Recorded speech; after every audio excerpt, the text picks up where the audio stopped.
Hello. It's the 12th of May. I hope you had a good Mother's Day. I'm happy to have you here today. I've got a great conversation, something a little different. Is Wajahat Ali and I together on Substack. We went live late last week to talk about the crisis of masculinity and the exploitation of the, quote, manosphere. I was a guest of Waj's on his Substack Live, The Left Hook with Wajahat Ali.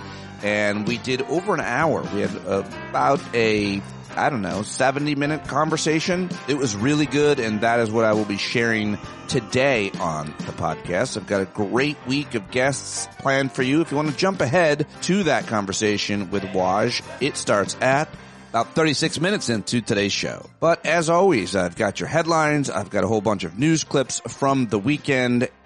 And I've got you, and I couldn't do it without you here. So thank you very much for pressing play on today's podcast. If you don't have a paid subscription, maybe consider one. Patreon.com/Pete Dominic right now. You can always pay more if you want. You can upgrade your subscription and have access to our bi-weekly hangouts tonight at 8, by the way, 8 East. Hope to see you there. I've got to say, let's get after the news, the headlines. Here's what I've got for you, starting with what hopes to be some kind of de-escalation or agreement between the United States and China, who said early Monday they reached an agreement to temporarily reduce the punishing tariffs they have imposed on each other in an attempt to defuse the trade war threatening the world's two largest countries' economies. New York Times reporting in a joint statement, the countries said that they would suspend their respective tariffs for 90 days while they negotiate. Under the agreement, the United States would reduce the tariff on Chinese imports to 30% from its current 145%, while China would lower its import duty on American goods to 10% from 125%. Treasury Secretary and Muppet Scott Bessent said, "We concluded that we have a shared interest. The consensus from both delegations is that neither side wanted a decoupling." The agreement breaks an impasse that had brought trade between China and the United States to a halt. Many American businesses had suspended orders, holding out hope that the two countries could strike a deal to bring down the tariff rates while raising the possibility of price increases. The story obviously continues to develop, but that is major news yesterday.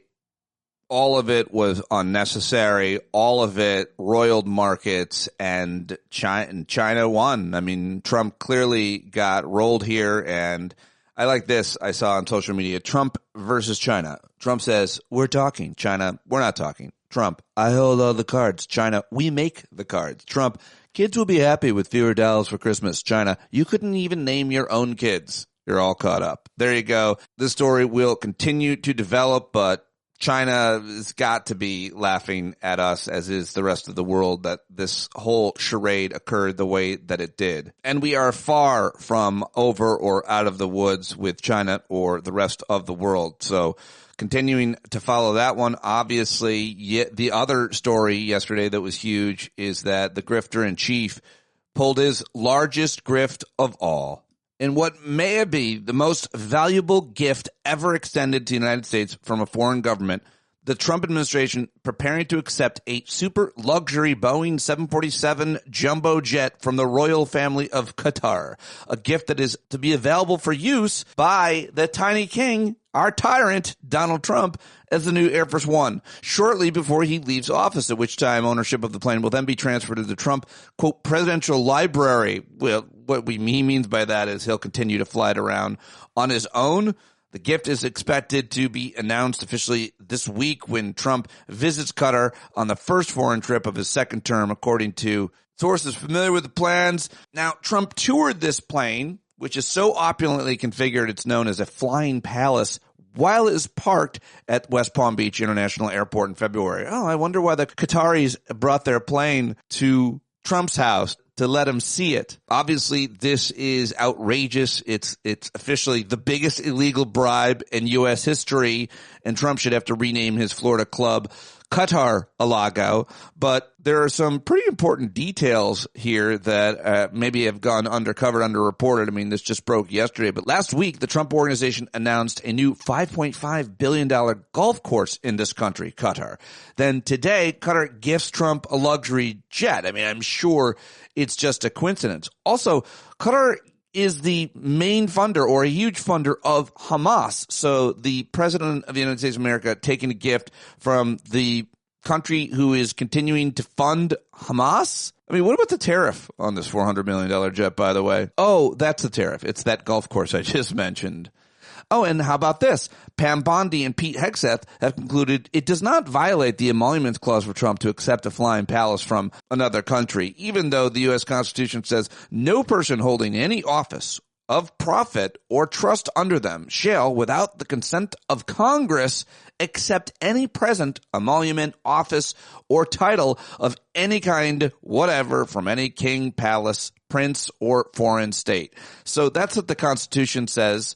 Another detail I thought was interesting that Pam Bondi, up until she was confirmed Attorney General, was taking like $100,000 a month or something like that as a consultant for Qatar. I mean, it is crazy, the relationships between Trump and his people to this country, and there's a lot more to say about that. We're going to hear a lot more about it. And I've got some audio clips from folks talking about it yesterday. But the other thing that I think is worth mentioning on this story is that right-wing lunatics like Laura Loomer are pissed. Laura Loomer slams Trump over a Qatari jet, calls it a stain on his president, and says that she is very disappointed. She writes, "How are we supposed to ever see the U.S. under the Trump administration designate the Muslim Brotherhood as a terrorist organization if the U.S. is now going to accept a $400 million jet from Qatar to fly the U.S. president and his staff around? This is something we were promised would happen during the first administration, but it never happened." She wrote, "I love President Trump. I would take a bullet for him, but I have to call a spade a spade. We cannot accept a $400 million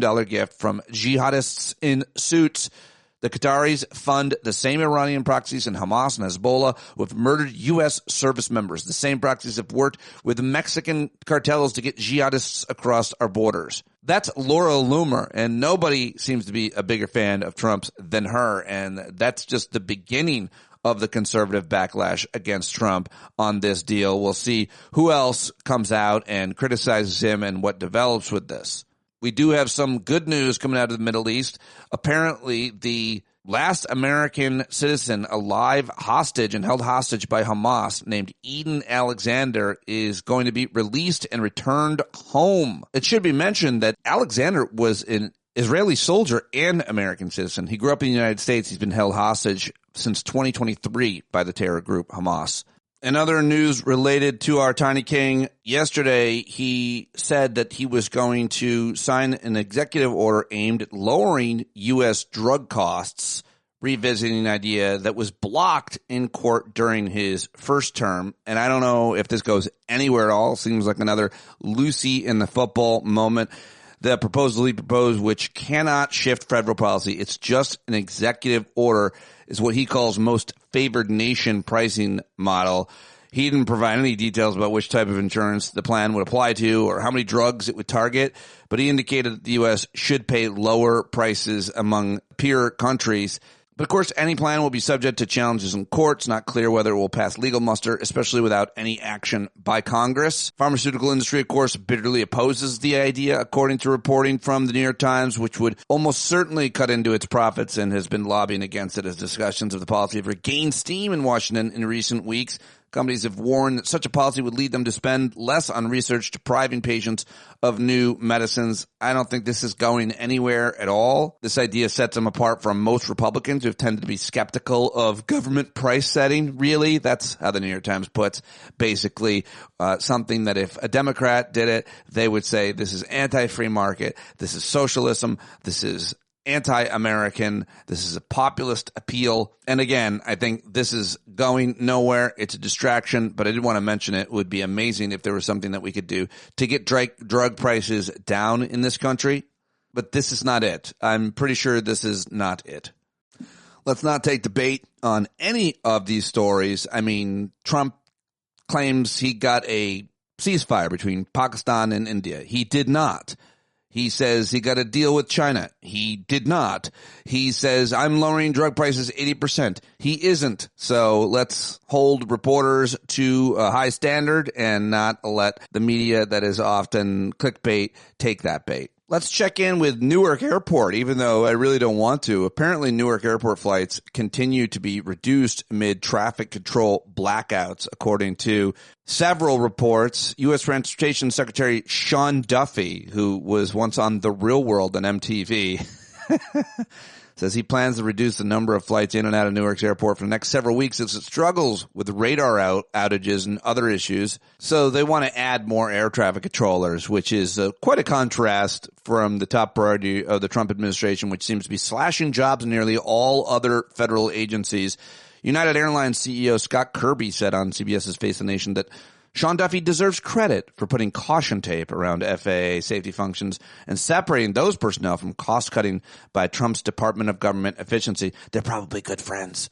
He also said that United has already reduced its schedule at Newark and will meet with the Transportation Secretary later this week. He said safety is number one. I'm not worried about safety. I'm worried about customer delays and impacts. That's the CEO of United Airlines. So there's that. The measles outbreak has surpassed 1,000 cases. Oh, yay! The Centers for Disease Control, CDC, said Friday, a grim milestone. It's only been achieved twice in the last 30 years. We did it. Congratulations, America. Of course, you probably heard about what happened in Newark on Friday. The mayor there, who's running for governor in New Jersey, a guy named Ras Baraka, was arrested at an immigration and Customs Enforcement detention facility on trespassing charges. The interim U.S. attorney, wait for it, it's Alina Habba, one of the president's friends for the District of New Jersey, and it's temporary. She's not going to get that job. But she said in a post on X that Baraka trespassed and ignored multiple warnings from Homeland Security officials to remove himself from the ICE detention center in Newark. So that was a pretty big story over the weekend. There were several congresswomen there as well, I believe, and that story continues to develop. Those kinds of actions are going to continue to take place as well. In a somewhat related story, a federal judge ordered the president, the Trump administration, to immediately release a Tufts University student from custody after finding scant evidence from the federal government to justify her detention. At a Friday bail hearing, U.S. District Judge William Sessions III said the government had not produced any justification for Rumeyya Ozturk's ongoing detention other than her op-ed in a newspaper that criticized Tufts' response to Israel's war in Gaza. Well, and speaking of war, the Pope does not like it. New Pope was given his first Mass on Sunday. He appealed for no more war message to world powers during his first Sunday address at the Vatican, reflecting on current conflicts. The newly selected pontiff called for a, quote, lasting peace in the war in Ukraine, a ceasefire in Gaza, and welcomed Saturday's agreement to end the recent hostilities between India and Pakistan. Said he was deeply hurt by events in Gaza, expressed for a lasting accord and wish for an authentic, true, and lasting peace in Ukraine. Meanwhile, we learned that the new Pope's brother, Lou, that's right, the world was introduced to the first ever American Pope last week when Chicago-born Leo XIV emerged from the Sistine Chapel. He offered a message of hope to a world embroiled in chaos. Meanwhile, we learned about his brother, Lou.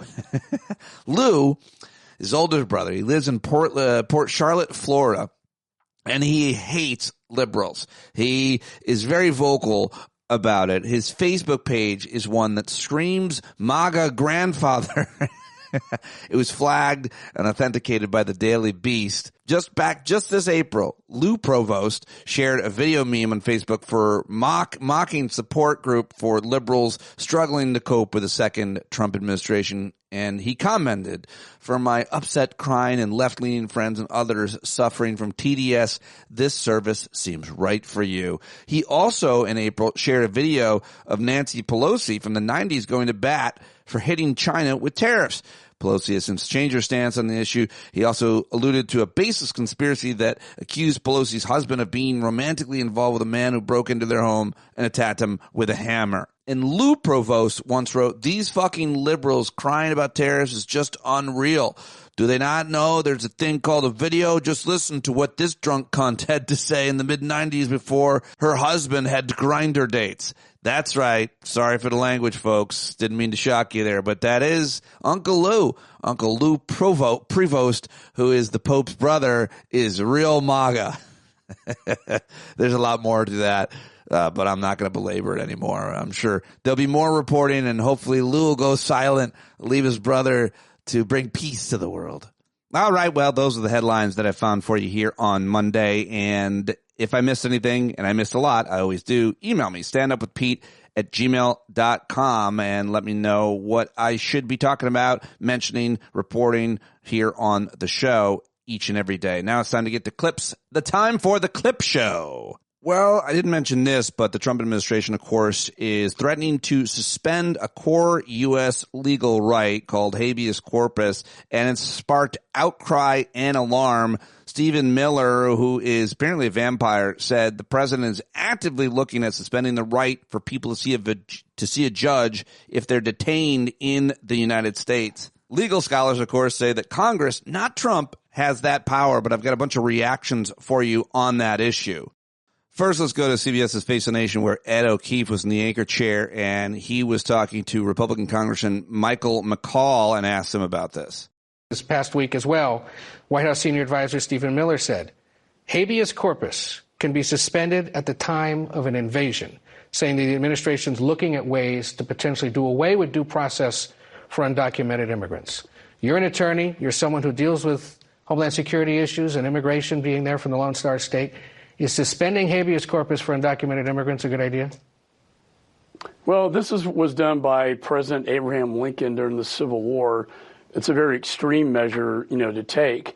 Any person in the United States under the Constitution has due process rights. So I think the courts are going to decide this one as to whether this invasion, in fact, constitutes what would be a state of war. Some would say it would. People in my state of Texas see an invasion and the drug cartels and the danger that they bring into my state and in this country. I think that will be a very interesting legal argument before the courts. Well, curious to call it an invasion, especially when the administration likes to remind us that border crossings are, of course, at a historic low. So that'll be part of the legal debate, I suppose. Congressman, they have gone down substantially, yes. They sure have. Congressman. All right, there you go. That's CBS Face the Nation. Let's head over to Meet the Press. Kirsten Welker had the Republican Senator John Barrasso, who's increasingly become more and more Trumpy. Here is the senator from Wyoming who somehow has an equal vote in Wyoming, where there's like 600,000 people, as the senator from California, where there's 33 or more, 39 million people. How many are there in California? Either way, they should not have an equal vote. But he loves Trump and his cozy's up to him. Here he is, the question of due process on Meet the Press. Finally, Senator, I want to talk about something that one of President Trump's top aides, Stephen Miller, said this week. He said the administration is actively looking at suspending habeas corpus. Just for our audience, that's the right to challenge a person's detention by the government. This would be a part of the broader efforts to speed up their deportation policies. The Constitution says that habeas corpus may not be suspended, quote, unless when in cases of rebellion or invasion. Would you vote to suspend habeas corpus, since the power does ultimately lie with Congress? The president has said he will follow the law. The president says if he disagrees with the law, that he will appeal those things. The president was elected and he won every one of the battleground states on promising to secure the border and bring safety back to our communities. That's exactly what he is doing. People do not want to live with MS-13 gang members in their communities. The Democrats lost the election because they opened the borders to 10 million illegal immigrants, including members of criminal cartels, drug dealers, gang members.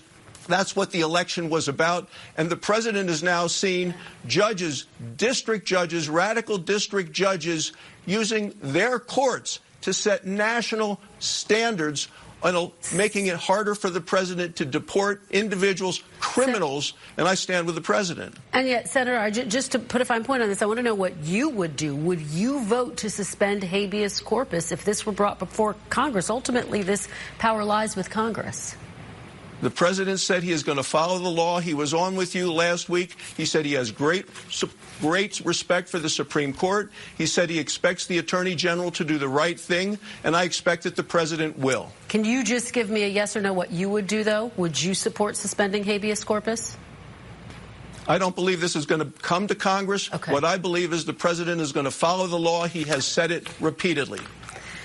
Senator Barrasso, thank you for not answering my question, a straightforward question that I asked you 3 separate times. Let's head over to MSNBC, where they had Julian Zelizer and Jelani Cobb, who are historians, political professor from Columbia and Princeton, to talk about this. I thought this is interesting, wanted to share it.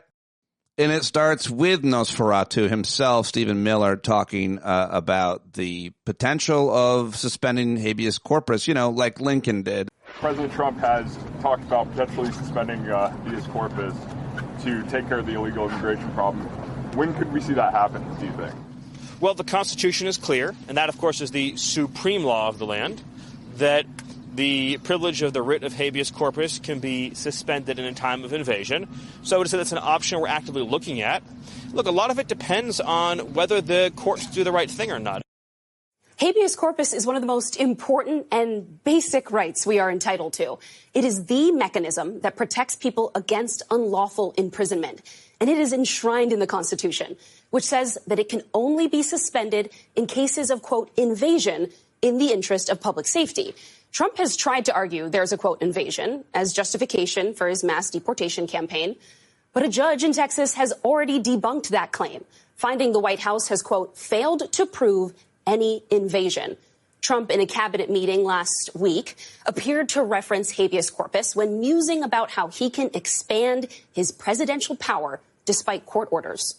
All right, there's the reporting. Now here is the expertise from Julian Zelizer and Jelani Cobb. Julian, how serious is this moment? Is the threat to our constitutional rights? It's a very serious threat. The Constitution is the framework for our government, and we have an administration that is testing its strength every given day. And here you hear Stephen Miller saying out loud what we know is coming based on an invasion that people don't see happening. And so this is a test for the country, I think. I think many judges are stepping up and trying to stop it, but they have limited power of enforcement. Do you take what Miller says seriously? I think we have to take what he says very seriously. We've seen his influence on policy in the White House and, throughout, 2 administrations now. I should just say that, when Lincoln suspended habeas corpus, it was in the midst of the Civil War when twice, Robert E. Lee's forces, the Confederates, literally did invade the North in an attempt to encircle Washington, D.C. and bring an end to the war, a favorable end for the Confederacy. And so when we're talking about a conflict in which 700,000 plus Americans lost their lives, we know what an invasion is. That's the definition of an invasion. When we're talking about a conflict over immigration policy, that does not qualify as an invasion. Well, one of the All right, there you go. I thought that was interesting analysis from Jelani Cobb and Julian Zelizer. Wanted to share that with you. Now let's head over to CNN, where Dana Bash was talking to Howard Nutlicks about tariffs, and I thought this was pretty important and telling.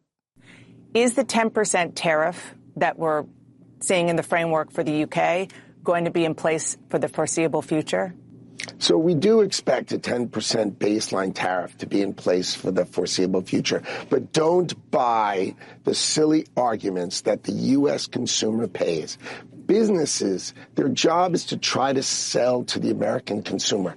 And domestically produced products are not going to have that tariff. So the foreigners who's going to eat the tariffs? Finally have to compete. They're going to have to compete. What happens is the businesses and the countries primarily eat the tariff. Look, the businesses in the countries primarily eat the tariff. That's the part of the clip I wanted to get down for you. If anybody believes that, let me know. Let me know which businesses and countries are going to eat the tariff. Good job, Nutlicks. Now let's listen to the governor of New Mexico. She's a Democrat. Her name is Michelle Lujan Grisham, and she's talking about the potential for Republicans to push out Medicaid and other issues in New Mexico. No state can take this kind of cost shifting, and, you know, businesses then don't have employees because they don't have access to health care. It has a huge economic factor that they aren't talking about, which is outrageous. And I want to do one more quick point because I know we want to get to other stuff. We had a governor who was trying to, I think, right before me, Governor Martinez, and to her credit, was looking at ways in a recession-era economy in New Mexico to look to have cost savings. They completely cut behavioral health out of Medicaid. And more than a decade later, we are still digging out. Providers left, contractors left, people don't have access, people died, more drug abuse, more drug addiction, more behavioral health high-risk issues. It is a disaster, and people will die. Children will die. There you go. That's some pretty dramatic testimony from the governor of New Mexico. Now let's head to MSNBC's Jen Psaki, who had the mayor of Newark on days after he was arrested by ICE. Thank God for that. I know you're back with your family. I know you have been charged with trespassing, which just seems completely insane. We've seen the video. We just spoke with Congresswoman Bonnie Watson-Coleman, who was there with you today, and she said you were on public property at the time of your arrest. She also said that you left the premises when officers asked you to. Were you told at all why you were charged with trespassing? No, they charged me, I guess, based on the charge that they can find. We was actually allowed on the property in the first place. Nothing happened for a long, long time. For at least over an hour. And then, after they finally told us to leave, and I told them I was leaving, they came outside the gate and arrested me. So it looked like it was targeted. It certainly looked like that from watching, and I know there's lots of questions I'm sure you have, we all have. Have you heard, are those charges still pending? Have they been dropped? Have you been given any indication of that? No, they haven't been dropped. I can't completely talk about the particulars of the case, they said, but have to appear in court again. So they have not dropped the charges. I've been charged with a Class C misdemeanor, a federal trespass.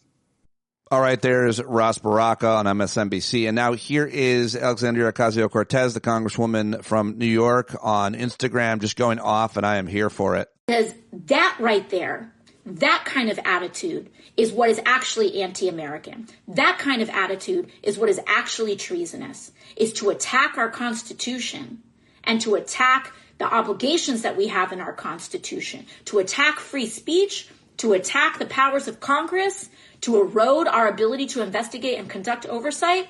That is what is un-American. And this administration and Kristi Noem spits on the American flag every time she does that nonsense. So I don't want to hear anything about America first. These people and this administration is putting America last by acting like a man is who they are pledging allegiance to. That is not what this country is about. And it will never be what this country is about as long as I'm alive. I'll tell you that much. Anyways, that done pissed me off. All right, there is a break in the action, and then she came back with a little bit more that I wanted to share from AOC. And now what DHS is trying to say, again, they're using public intimidation because they know that they cannot come for us all. They know that they cannot come for us all. And recently what they said is that DHS is allegedly looking into arresting members of Congress who were showing up for their legal and constitutional obligation to conduct oversight. If anyone's breaking the law in this situation, it's not members of Congress, it's the Department of Homeland Security. It's people like Tom Homan and Secretary Kristi Noem. You lay a finger on someone, on Representative Bonnie Watson-Coleman, on Representative, or any of the representatives that were there, you lay a finger on them, we are going to have a problem. Because the people who are breaking the law are the people who are not abiding by it. And it is enshrined in the law that members of Congress who show up to ICE and CBP facilities are required to be granted access, legally required to be granted access. And they legally cannot be inhibited from accessing these facilities to conduct their constitutional obligation to investigate and conduct oversight. So if Kristi Noem wants to break the law, that's on her. But it sure as hell is not someone like Representative Robert Menendez that needs to be arrested. Okay? All right. There you go. That's what I got for you from Alexandria Ocasio-Cortez. I always love hearing from her. And now, is it safe to fly out of Newark? And what are the problems? Let's go back to Meet the Press, where Christian Welker had Sean Duffy, the Transportation Secretary, on. You talked about the fact that this might not be confined to Newark. Are there other airports that you are concerned about right now, Mr. Secretary? I'm concerned about the whole airspace, right? The equipment that we use, much of it we can't buy parts for new. We have to go on eBay and buy parts if one part goes down. You're dealing with really old equipment. We're dealing with copper wires, not fiber, not high-speed fiber. And so this is concerning. Is it safe? Yes, we have redundancies, multiple redundancies in place to keep you safe when you fly. But we should also recognize we're seeing stress on an old network, and it's time to fix it. Bottom line, is it safe to fly in the United States right now? We are the safest airspace, for sure, and traveling by air is way safer than any other mode of transportation, which is why I take it, my family takes it. But again, that doesn't mean you don't look over the horizon and say, hey, if there is a major outage, could that be a risk to life? Of course it could be, which is why we fix it. Well, I'm sure you'll get it fixed, Sean Duffy and the Trump administration. This is a high priority, and I'm sure it's going to get taken care of. All right, well, now it's time to get to some laughs, and it's going to be the boys from Saturday Night Live. Always love Weekend Update and their jokes. Here's Michael Che and Colin Jost, and I think this was the season finale of SNL this year.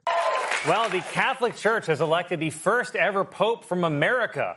And as an American Catholic, I could not be more proud, which is a sin, and now I'm ashamed. The Vatican has selected Cardinal Robert Francis Prevost, who is from the south side of Chicago, to be the new pope. And you can tell he's from the south side because he's got his hands up.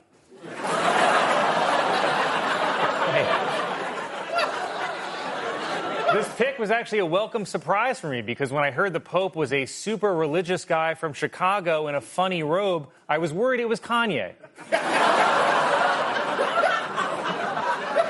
I also love that conservatives are already complaining that this Pope is too woke. How woke can a 69-year-old man from Chicago be? It's not like he came out and was like, hey, I'm Pope Leo the 14th, he, him. The reality is there are no woke Catholics. If you're a woke Catholic, you're just not Catholic anymore. Joe Biden appeared on The View where he said he wasn't surprised Kamala Harris lost the election because the only thing that surprises Joe Biden are the words that come out of his own mouth. President Trump says he will appoint Fox News host Jeanine Pirro as interim U.S. attorney for Washington, D.C. Pirro celebrated the news with a bottle of wine every day for the last 50 years.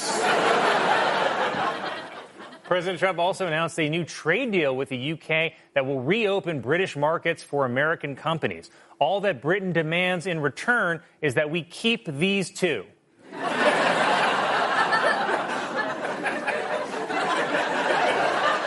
Insiders are saying that President Trump is trying to create tension between his potential successors, Marco Rubio and J.D. Vance, mostly by pointing at them and saying, kiss. President Trump announced plans for a 100% tariff on movies made outside the U.S., which is no problem for me because all the movies I watch were filmed in a Florida condo on a leather couch.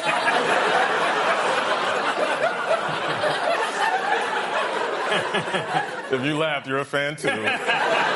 President Trump said he was interested in reopening Alcatraz because it represents something horrible and beautiful and strong and miserable and weak, which are also his nicknames for his 5 children.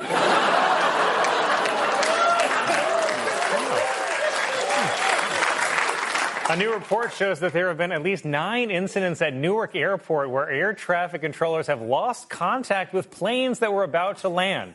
But luckily, it's Newark, so planes can just follow the smell. Insiders at the FBI are concerned that Director Kash Patel is not at work enough and is often seen attending sporting events with celebrities. But like his eyes, Patel can be in two places at once. The White House marked Star Wars Day by posting an AI-generated picture of President Trump as a muscle-bound Jedi. And they also posted a picture of JD the Hutt. Flattering. The first week of jury selection in the Sean Combs trial has ended without a jury being selected. Well, yeah, I mean, where are you going to find 12 people who haven't had sex with Diddy? New York City Mayor Eric Adams met with President Trump yesterday to discuss the city's concerns, namely that Trump's deportations have dramatically cut New York's supply of thick shorties. I love that man. President Trump says Catholics loved an image he posted of him dressed as the Pope last week, but I just find it hard to believe that anyone in the Catholic Church would be into something so juvenile. All right, there you go, everybody. And now it's time to get to my promised conversation with Wajahat Ali. He invited me to join him on Substack Live on Friday, or was it Thursday, I think. And we had a great conversation. He definitely, if you're not following Waj on Substack, go over to the left hook right now, and you're not going to want to miss it. But I really love this conversation. I want to have more conversations like this with and about and for men, because I think it's super important. This is something that I've increasingly started caring a lot more about, and I love Waj. Couldn't ask for a better person to be in conversation with. You all know him. You all love him. I was his guest, just to be clear. I think you're going to hear both of us talking a good bit. Goes for a little over an hour, and I think that hopefully you'll like this. Hopefully you'll share it with your friends or your male friends. Tell them, hey, listen, you check out this show, and at about 36 minutes in, check out this conversation, or you can watch it on both of our Substacks, and that is all I've got for you in terms of an intro. Take it away, Waj. And Pete Dominic. Stand Up with Pete Dominic. You know him. You love him. You've seen him on CNN. You heard him on Sirius XM. He has his own podcast. He has his own show. He's finally on Substack, and I finally have him on Substack Live. And we are trying something new. Pete and I, Pete's always been a good friend, always helped me out, always invited me on his show. And we always thinking about doing something together. And I said, Pete, we should do something called Mad Middle-Aged Dads, Mad On. So like Mad on the crisis of masculinity, Mad on politics. And Pete in particular has really leaned into this because we're two middle-aged men, we're two dads, and we've been really disturbed about what we think is the crisis of masculinity and manhood in America, how young people, we're looking at the polls, young men especially, feel like they're left behind. Thank you so much. Noble Blend says do it. I appreciate it. And, we've been warning about this on Pete's show for a while. And then you saw the 2024 election. And in the 2024 election, unfortunately, Donald Trump made huge gains with men, especially young men. A majority of young men went for a criminal, vulgarian, rapist, insurrectionist. And you saw a lot of Latino men, and you saw a lot of white men. A majority of men go for Donald Trump. And specifically, Stephen Miller, Budget Goebbels, Pee Wee German, specifically one of his main strategic points when it came to the 2024 election is going after young men. And he said, try to get as many young men and men to the polls as you can. And furthermore, you saw the brosphere, the manosphere, a lot of Pete's former colleagues, a lot of comedians, right? A lot of entertainers on podcasts and YouTube. You saw Republicans very deliberately kind of go into these spaces, sports, fitness, self-help, comedy, ingratiate themselves, and then they became, if you will, Trojan horses and active supporters of MAGA politics. Folks, on election night, Donald Trump invited Dana White, the president of UFC, to the podium, where Dana White, can't believe I'm saying this, the head of UFC, gave a shout out to Joe Rogan and Theo Vaughn and the Nelk boys and gave them credit for helping Donald Trump win, and especially with young men. As this is happening, folks, I want to give a quotation. This is from Richard Reeves, who's a senior fellow at the Brookings Institution and author of this influential book of Boys and Men. And this is quote, young men, boys, have come to believe that the progressive agenda on behalf of women has felt it necessary to somehow either dismiss or even denigrate men, and they're over it. He points to a troubling trend among young men, citing a survey where 2/3 reported feeling like no one knows them well, and 15% of young men had no close friends. He also discussed the deeper issues men face, including stagnant wages, disproportionate death rates from suicide and overdose. He continues, quote, the unwillingness of anybody on the left or center left to just have a straightforward conversation about men's mental health, about male employment, about male wages, has created a gigantic vacuum in our culture and our politics, end quote. And I believe that vacuum, the seeding of the ground, Republican side, Pete, they stepped in and they promoted a completely misogynistic, homophobic, unhealthy, untenable, toxic masculinity that in the short run attracts these young men. And before I give it to Pete, the last thing I'll say is we're not going to blame women. We're not blaming LGBTQ communities, right? That's not why this is happening. But we're talking about a crisis of manhood and masculinity that is affecting young men, middle-aged men, old men, where men can't feel like they can emote, empathize, they keep it in, they're dying of heart attacks, they don't have jobs, they don't feel like they can get a woman or a partner. And then the right wing has come in and says, we have the antidote. Be the alpha man. Be like Andrew Tate. You don't need these women. You need to dominate them and crush them. Toxic as F, but sadly worked in that 2024 election. And with all that, Pete, I give it to you. The crisis of masculinity. Your take. I blame women. And gays. Thanks for having me. Pete Dominic is, in addition to being a good guy, is also a stand-up comedian, as you saw. Yes, let's just blame the women for everything. You know, the patriarchy wasn't that bad, was it, Pete? I have so many thoughts about this. I'm so grateful to be here with you on your Substack where you're a monster. I thought we were calling this pilot beta cucks. Oh, yes. We could call it beta cucks. We could also call it bald man with hair. We could call it white cop, brown cop. We could call it another 48 hours. You said a broke 48 hours. Cop, C-O-P, right? White cop. Yeah, right? yeah. There you go. And you mentioned beta cucks, and I think that's really important because men who are deemed as empathetic, men who emote, men who are good fathers, men who are sensitive, I don't know if we are that, I hope we are denigrated now by the right wing as cucks, as weak men, as soy boys. If for some reason you're lactose intolerant like me, because I don't want to fart around my family and destroy them, and I drink oat milk, I'm seen as weak, right? Literally the weakest male on earth, Jesse Waters of Fox News. Yes. And he goes around and gives people these man codes, which is the stupidest shit of all time. But folks, this is winning over individuals. So talk to us about that, Pete, how if you emote, if you're seen as sensitive, if you're seen as talking about your problems, historically, and especially now as a man, you were seen as weak, effeminate, and a cuck. Yeah, it's such a really interesting question and subject, and this is such an important conversation to be having, and I'm very happy to have it with you. I would say as an introduction, you quoted Richard Reeves' work. Everybody should get his book of Boys and Men, Why the Modern Male is Struggling, Why It Matters, and What to Do About it. You said he was at Brookings. He actually left Brookings Wash. He just recently founded his own think tank, his own organization called the American Institute for Boys and Men, AIBM.org. And by the way, he got money from Bezos' ex-wife, who she's been giving her money to good causes and being a philanthropist. And he's sending his new girlfriend into space on a penis-shaped rocket.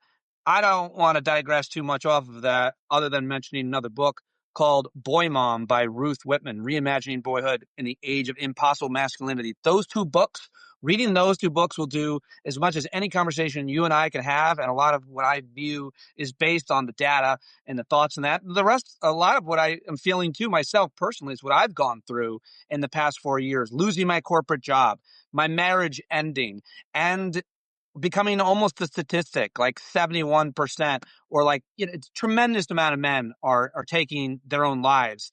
And 4 times men are more likely to die by suicide than women. 71% is the share of U.S. opioid overdoses death amongst men. So it's like depression and addiction and failure. And I want to answer why we have those questions. But one of the things is, as you said, getting back to your question, we don't like to talk about our emotions and our feelings. We're told not to from even when we're little. I love it. I love to. As a matter of fact, I'll be hanging out with a bunch of guys and I will purposely make them uncomfortable just as an entertaining thing for me. Because most guys, they get together, you know this, when you have kids, you're hanging out, you're making friends with other guys that your kids are friends with. They're in activities, they're in dance, they're in sports, whatever they are, there's the other guy. And what do you talk about? Almost all the time, they go to sports. Well, I don't like talking about sports. I like playing sports. I'm very athletic. Your viewers and followers, supporters should know I'm extremely athletic. I played college lacrosse and soccer. I love sports. All of them, skiing, you name it. I don't want to talk about it. I don't want to talk about it. I will talk about anything other than that. And I like to ask guys about how they feel about things. And I have so many deep connections with grown men, masculine men, straight men, heterosexual men, traditional men, because of this approach, because I'm open and sensitive and self-deprecating and funny and thoughtful and try really hard to connect with and listen to other dudes' problems. And I want to spread that. You're someone like that in my life. You and I both reached out in times of despair, me more than you, but you first, giving me permission to do it later and then more times. So back to you. No, I appreciate it. And, Pete's been on a journey, right? Because I remember when Pete reached out to me, he had a cushy job at Sirius XM. And the irony of it all, I remember I reached out to Pete because it was after my daughter's cancer, which was a few months before the pandemic. And my daughter is a stage 4 cancer survivor. Then the pandemic happened, and then there was recovery from the cancer. And, we had used all of our money, which was very little, to help her survive. And then everything shuts down. And for those who follow my politics, I've always had a foot in the mainstream. But the reason why the mainstream hasn't bear hugged me is because I talk like this. And I unfortunately was mostly right about Trump and fascism. And they don't like it when a brown man and a Muslim man, bites the hand that allegedly feeds them, right? So I'm always sitting there. I was stuck, and I'm like, Pete, you have any recommendation for me? What should I do? And Pete told me at that time, so interesting.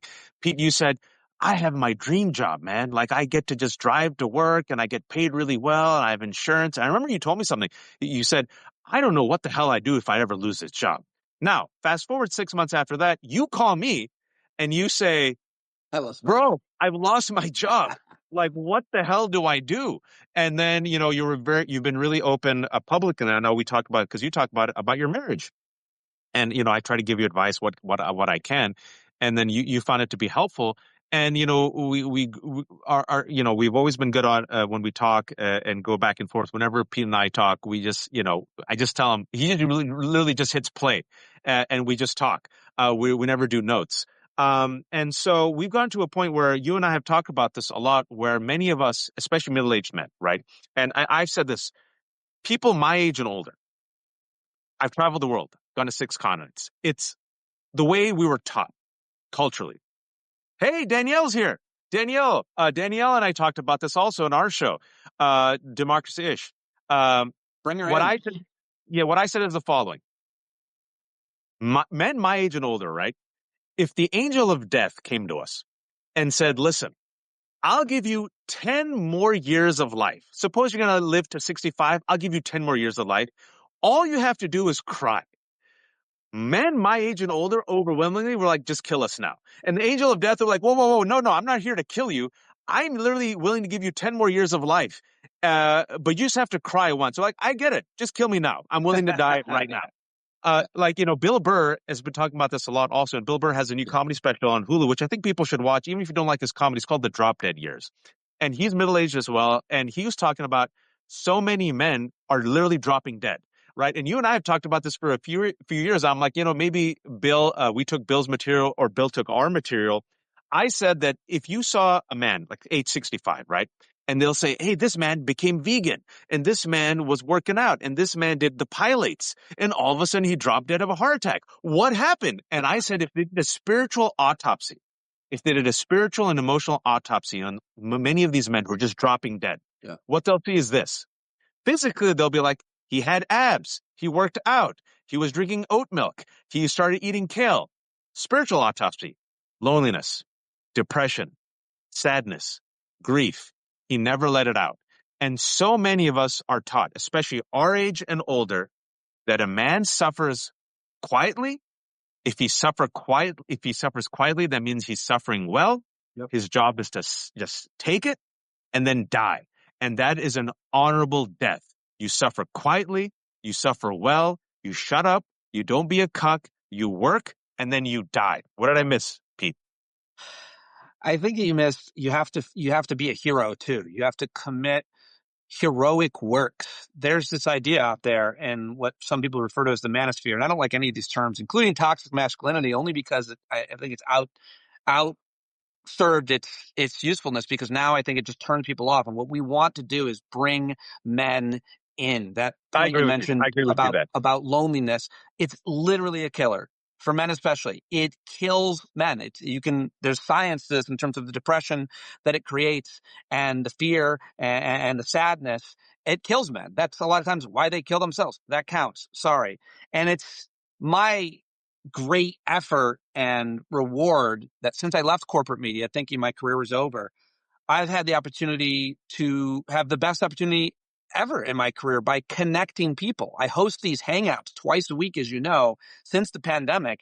And I get like 50 or 80 people coming to them. Other people are doing similar things, getting more, less, whatever. What we've done is we've created community to fight loneliness. And it's a mix of folks. Obviously, it's not just men, but men especially need to be there. There's so much research on this. There's so many anecdotes, but there's this fear and anxiety and loneliness that men live with, their inability to connect for any number of reasons. We can get the root causes, and we should. But it's the problem. You've identified it. We need to fight loneliness. We need to be open and talk about our concerns, our stresses, and not just bury it, like you said, because and that's really hard. And I think that we should measure courage and this idea that you need to do heroic things is so ridiculous. And I read a criticism of it. I forget who wrote it, but he said the most heroic thing he did is not when he saved someone from drowning. He doesn't think about that much, but when he actually took care of a elderly loved one for a year. That was the most masculine, heroic thing that he did. And Kamala Harris said shortly after Jimmy Carter that, describing him, she said his strength was measured in decency. Decency should be a measure of strength. And I think when you study trauma and when you study PTSD, especially with combat veterans, much as anybody else who's suffered it, the manliest thing or the scariest thing is to confront the horrible things that you saw, that you witnessed in your life. That's so hard for all people, all humans to do if you had trauma. But that's also the most courageous thing you can do, is to confront those traumas and try to unpack them and try to see what they did to you and what they mean and how they animate your choices, your life, your relationships, your behaviors, your reactions. And that is so important for us all to do. We've all had these different experiences, but the worst experiences you've had, the more courage it takes to confront them. And I mean, I had such a good life. I mean, I grew up on Bellflower Circle, breakdancing and parachute pants, and was free of major trauma and tragedy. My parents loved me and they were proud of me. And when I chose to pursue a ridiculous idea to be a stand-up comedian for a living, they supported me. My mom said, go for the gold. My dad said, just do something you enjoy. And I succeeded beyond my wildest dreams. But when I lost that corporate gig, which I worked so hard and had for almost 15 years, first of all, I was sad sacking it around. I went to a comedy club after I lost the gig, and I told a friend of mine, a comedian named Russ Maneve, he said, why the long face? I go, I just lost my job at Sirius. He goes, oh, man, sorry. How long did you have that gig? I go, 14 years. He goes, you're sad that you had a 14-year gig? No one gets that. Perspective matters. But I had very little adversity in my life. So here I am, this white privileged guy, and I'd succeeded beyond my wildest dreams. And now I had no resilience. I had to learn the word resilience, Waj, and no resources. And I really want to share what I've learned with people, but I would go back to those books and those resources and the conversations with men like you that I've gotten to have that mean so much to me, like little men, like little boys who play with toys like you, who have so many dollies. You have more dollies than a beautiful 11-year-old girl. And I only have $2. I only have $2 because I don't need more than $2. I have 2 daughters. I took their $2 because they need to learn resilience. They need to learn austerity. The dollies need to learn austerity. By the way, The darlings need to learn. My girls need to learn austerity. You know, you mentioned a lot. And I want to unpack that real quick, and I want to do real talk, guys. Listen. If you don't like real talk, this is not going to be for you. But this is how guys talk. Straight guys. A majority of men are straight. Not all of them. A majority of men are straight. And I went to an all boys Jesuit Catholic high school. Hung out with dudes my whole life. This is how guys talk. A lot of guys would hear what Pete said, and Pete put himself out there very vulnerable. And what Pete described is what many men are facing, not just in America, but around the world, especially as this recession is about to hit. And they're going to say, gay, that sounds hella gay, homo, no homo, gay, right? And that's how guys talk, as a way to dismiss it. Because gay is not necessarily you want to be homophobic, but it's like seen as not masculine. Or pussy, even though I've seen my wife give birth 3 times. I did not see my mom give birth. That would be horrifying. I saw my wife give birth 3 times. And when people call, like, listen, the vagina is remarkable, right? So that should actually be a compliment, right? Well, it's exactly what you're saying. By the way, I saw your mom give birth. I'm your father. Yeah, which was very. You are my father. I'm so glad I didn't get your recessive genes with the hair, and also.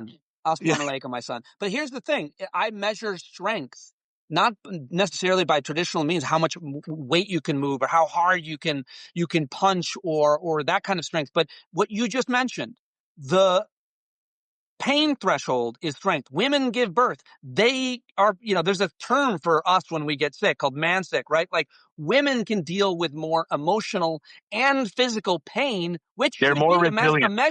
A measurement of strength. That's how I do it. I don't mean to be too virtuous and try to, but I mean, I think it's an important way of thinking about strength. And I've learned to think that way as I've raised my daughters.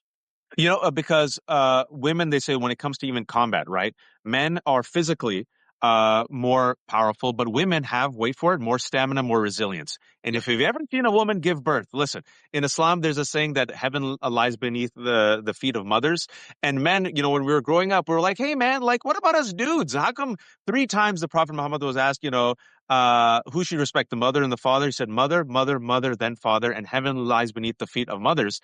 And then I saw my wife give birth the first time. And I remember I told her, I said, listen, I get it. Respect. Like literally, you win. Because even being a mother, that whole process of giving birth is so powerful, but yet we call each other what? Pussy, right? Gay, homo. And for what? For kindness? For crying? For saying I have a problem? For reaching out and saying, we need to, bro, I don't know what to do. I've lost my job. And let's be honest about it. When it comes to men, right? And if there are women watching, with women, when it comes to society and culture, right? If I go to the grocery store, and I give this example to other men, and I see a woman, middle-aged woman like me, just trying to pick up frozen fish sticks and starts crying. You know what will happen? You'll go up to that woman, you'll be like, is everything okay? And she'll be like, oh yeah, just had a rough day. Thanks so much. Can you ever imagine a man? Literally, can you imagine Pete? Suppose that day you lost your job, you lost your dream job, you have to go home. You don't know how to tell your family that you can't pay the bills. You got stress, right? You got to go get a colonoscopy. Your marriage is kind of iffy. Your daughter calls you up and says, Baba, give me popsicles. So you're there. All of this is hitting you right now. And all of a sudden you see a tear because it's overwhelming. Can you ever imagine a man literally just breaking down in the middle of a frozen food section with all this chaos? What would other men say to him? What would other women say to him? Suck it up, pussy. We're not allowed to show emotions other than anger publicly, for sure. Crying is to be done privately, for sure. But I think that's the important point, that even if you weren't in public at the grocery store, in your example, or at work or somewhere else, we need to be able to tell people that we are suffering and that we are sad. And I think it's really, as a white man, when I go on TV or on social media, the criticisms and the attacks that I get, if you're a woman, you get, sexist attacks and rape threats. If you're a brown or black person, racist attacks. But as a white straight guy, they always go primarily to you're gay. And so I confronted one of my trolls. I got him on the phone and I told him, we talked for a while. And then I told him, well, I am gay. And he goes, wait, I thought you were married. I go, I was, but I'm not married anymore. And he goes, because you're gay? I go, yeah. And he goes, he just stops watching. He goes, well, I didn't know that. I didn't mean to. I go, no, but you were saying that I was gay. You were calling me gay, and you were insinuating that I'm less than. So now that you know I'm gay, tell me what that means, how I'm less than. And he had nothing to say, but more importantly, his posture changed. He couldn't believe that I was actually gay. He was just trying to hurt me. Later on in that conversation, I told him, I was joking. No, I'm not actually gay. He goes, wait, why would you say that? I go, because it was an experiment to show you where your judgment lied and why it was so ridiculous for you to do it. And he just wouldn't let it go. He goes, so you're not gay? And I was like, well, once in a steam room in 1993, but I needed a gig. And the point... You should do the Norm Macdonald bit. I'm deeply closeted. Either for sure. Either way, sexuality, gender, the traditional ways that we define these things make us repress them. And I wish that men would believe me when I tell you, women find vulnerability attractive. Being single now at 49, I had no idea how to behave, what to do when I started, seeing women and talking to women in a different way than when I was 20, 25 when I met my ex-wife.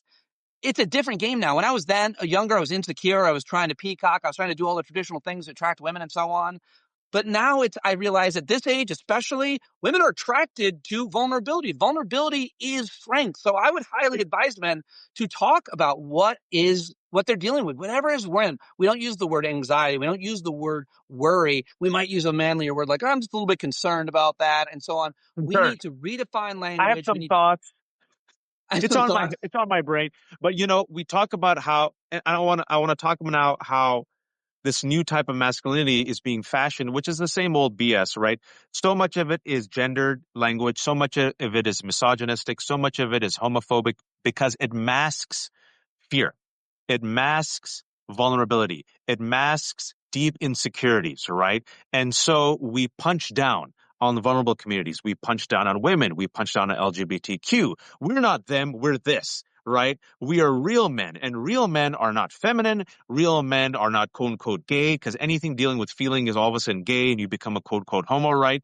We're real men, and real men don't talk like this. Real men are cavemen who, they come home and everyone's afraid of them. As Tucker Carlson said, America's a little girl and little girl needs a beating. I didn't make this up, folks. That's what they said. And Donald Trump is that daddy, that tough daddy who's going to take off the belt with his muscles and his red lightsaber. Hilarious.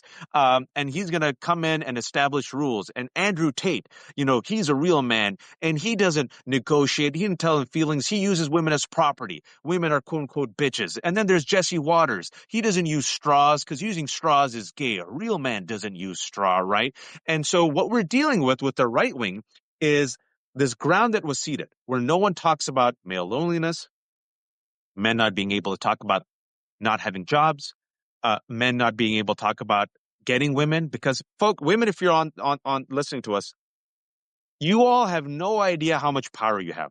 So much of what men do is to literally attract women. So much of what men do is to have your validation, right? And so there's all these men saying, I don't know how to get a woman because I don't know how to support her. I don't know what job to get, right? So what they say is, F these women. These women have no power over you. It's like that scene from Magnolia, that Tom Cruise character, right? Respect the cock. And we saw that movie in the 90s. We're like, this guy's a freak. Yeah. And those people who are hustling, preying on male fear, that's what they're doing, folks. They're predators. They're preying on male fear, male anxiety, very real male worries about jobs and security. And they say, you know what? You don't need to be decent. You don't need to be sensitive. You don't need to reach out to women. You don't need to be empathetic and understand how the LGBTQ community suffers. No, you need to be the alpha. You throw down. You have your club, right? You club the woman. You work out. You bash each other's brain at UFC. You grab a woman by the pussy. You take what you want. And guess what? If you behave like that, you'll get rewarded. you might even become the president of the United States of America. But you and I have talked about this, Pete, because we're grown men.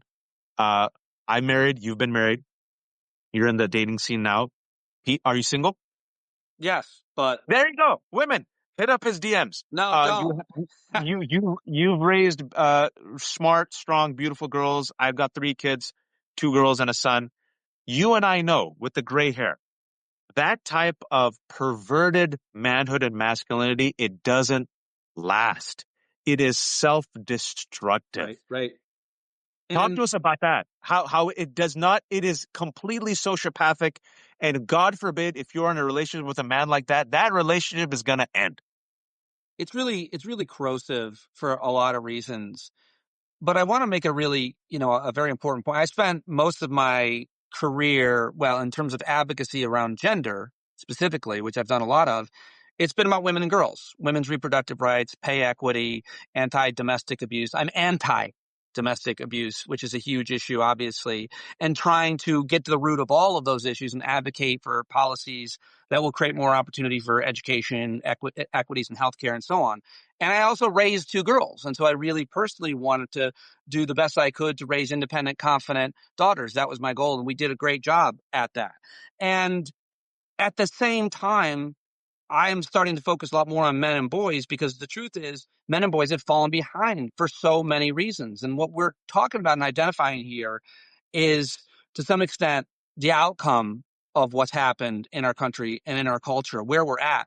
But it's an important question as how we've gotten here and what we're doing to correct it, and what we're doing to create opportunities and role models for men and boys that will help them catch up to a certain extent, whether it is in working situations, employment, but I mean, in education too. By so many measures, boys have fallen behind girls in education. So while we want to empower women and we want to be feminist and fight to advocate for women and girls, we also need to realize that in many cases, men and boys have fallen behind, and men and boys are struggling too. And that matters. We can't demonize men. And I think a lot of the kind of modern culture, especially when it comes to relationships and marriage counseling and all these pop-up YouTube channels, talk about narcissism and you married this kind of guy and blaming all the men. I have a controversial opinion on that certainly started to develop recently. But it's just, we men who have done bad things, which is all of us, we aren't the sum of that bad thing. We're complex. And if you tell me that I am this terrible person and I'm this narcissist or any of these buzzwords, which are so often overused and misaligned, I'm going to believe it. You're my wife. You're my best friend. If you believe that about me, I must be terrible. And that means I'm worthless and I am not deserved of forgiveness, much less redemption. That is a sickness in our culture. And I want to really help men realize that that doesn't have to be your story. It does not have to be your story, that whatever somebody said about you could be partially true, or it could have been true for a moment, but it's not necessarily who you are, a product of your worst actions or your worst reactions, because more than anything else, that's what I've had an issue with, my reactions. Ego is the enemy, and it will eat you up and it will guide your every move if you let it. And so I have dedicated a lot of my time, and that's why I'm so happy to be talking with you about this, because you understand this and you role model this so much, and you like to force it down our throats. You like to force it down our throats, Waj. Your Islam, your vulnerability, your pro-transgender, you force it down my throat. Yes, without consent, because that's a real man. I'm not a cuck. And then then you have to thank me for forcing my Islam down your throat, literally and figuratively. I'll give you a better diet without pork, you godless heathen. But there's a lot to unpack here. I hope people are enjoying this, and I'm glad people are joining the live stream, and it's increasing. We have seen that. Let's be honest here. Progressives, and the left, not all, but they, in a way, didn't court the men, right? And the right wing did, in the worst way possible. The right wing saw this seeding of the ground. The right wing saw that we are bashing men, right? Yeah. You're bashing patriot. It's almost like a born to lose tattoo. If you keep telling men or any group that no matter what you do, you're a piece of shit. No matter what you do, you are guilty for the sins of patriarchy. No matter what you do, you're terrible and you have to shut the F up. And now it's time for only women and women to talk and you can't say anything. What happens then is bitterness builds, right? But people stay quiet because no one wants to be canceled. And also people want to be an ally, right? And people also want to help women. They don't want to be a misogynist, but they're like, I still got these feelings. I have no outlet for it. And the right wing comes in and says, guess what? They're making you feel guilty for being a man. They're making you feel guilty for liking women. They're making you feel guilty for enjoying sports. You don't have to feel guilty for anything. You are the man.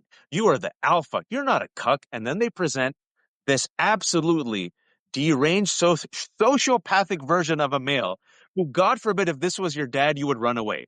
If this was your husband, you would divorce or try to kill him, right? And they said, look, you got him in the White House. You could just grab him by the pussy. You could do what you want. You don't have to be empathetic. You don't have to be informed. You don't have to be kind. You don't have to be decent. You don't have to apologize. Look at Donald Trump. It's literally the worst avatar of a cult. The worst type of man, the worst type of human being, right? And then they say, see, look, he gets all the pussy he wants. He just grabs it. He just takes it. He has all the power. Look, he doesn't even pay his taxes. Look, he committed crimes. So men see that and they say, oh, you don't have to be decent.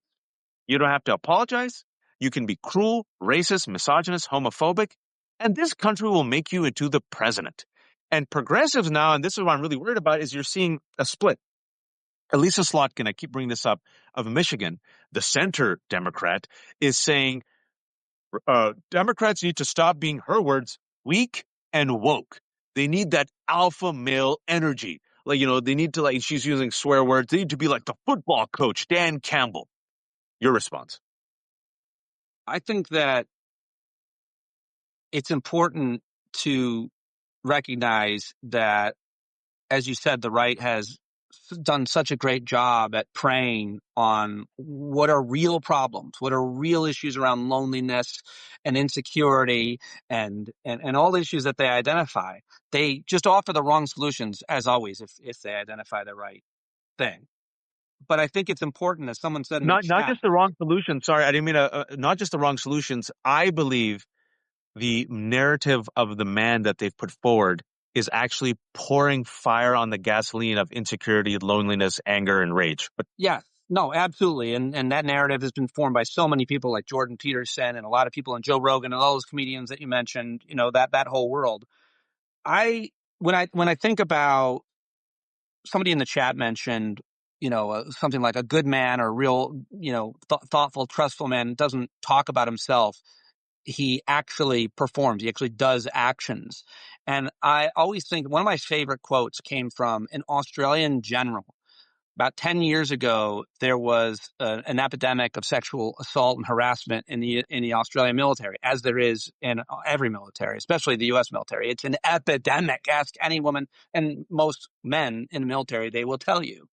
And this Australian general wasn't suffering any fools for this. And he made this very public speech. And what he said was, in this quote, I think it's so important, he said, "The standard you walk past is the standard you accept," in an Australian accent like mine. And I think it's such an important quote because the standard you walk past is the standard you accept. And another quote that goes with that is, surround yourself with people who fight for you in the rooms you're not in. So if a bunch of dudes are hanging out, the standard you walk past is the standard you accept. If you allow for this behavior, that kind of talk, this kind of talk, then you're part of the problem. We can do better in those rooms, and we should do better in those rooms. I was on Real Time with Bill Maher. I don't want to brag, but Billy Bush was on, and this is like the clip I have pinned at the top of my Blue Sky account and everywhere else because it was one of my proudest moments. Going on that show, I knew I was either going to succeed or fail, but it wasn't something I was going to be prepared for or scripted with. But I went after Billy Bush. I mentioned that quote I just mentioned to you, and Maher says to me, "Oh, Pete, you've always been like good to women and appropriate to women." And I was like, no, absolutely not. I objectified women. I still objectify women. I am sexist in many ways on a regular basis. I try to be cognizant of it as I can be. But there's a long gap between objectifying women and learning that you can't take something from them. You can't assault, you can't take, you can't touch, you can't grab. And so when I heard, locker room talk when I was growing up, the appropriate, all guys, we talked about who we wanted to have sex with in junior high, and high school, and college. Oh, I'm going to fuck her. I want to have sex with her. But your friends said to you, she would never have sex with you. She'll never fuck you, Pete. That's what your friend said to you. And you didn't that was me yesterday on the text. I said, no, Pete, no, don't waste the time. Yes. And that's what most locker room talk is. It's not, I'm going to go take sex. I'm going to go assault it. The standard you walk past is the standard you accept. So when you're in those rooms, and we should surround ourselves by people who fight for people who aren't in those rooms, that's the behavior that is so necessary. That's, as the commenter said, those are the actions, because I wanted to answer that comment. That's the behavior. It's so much less about talk and so much more about the action that you do, the way that you stand up, the way that you open opportunities, the way that at your job you create opportunities, and helping other men, the way that you try to connect and be vulnerable and be open. And it's the most important thing you can do, I think, for other men, is be that guy. You've been that guy for me. I've gone to you more than a couple times when I was struggling. I've tried to be that guy for you, and more importantly, so many others. And I think that's one of the most important things that we can do for each other to create a better world, to create better men and boys.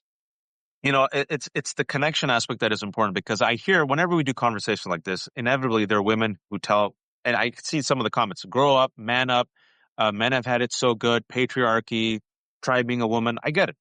And no one's here defending the patriarchy, or no one's here trying to excuse the many sins of patriarchy and misogyny. But men are 49% of the population. And when women say that to me, right, and women say that to men like that, I said, you know what? You might get married, or you might be in a relationship, and guess what? You might have a son. And so, yeah, you might not care about this now, but if you have a son, or if you have loved ones in your family members who are men, you better care.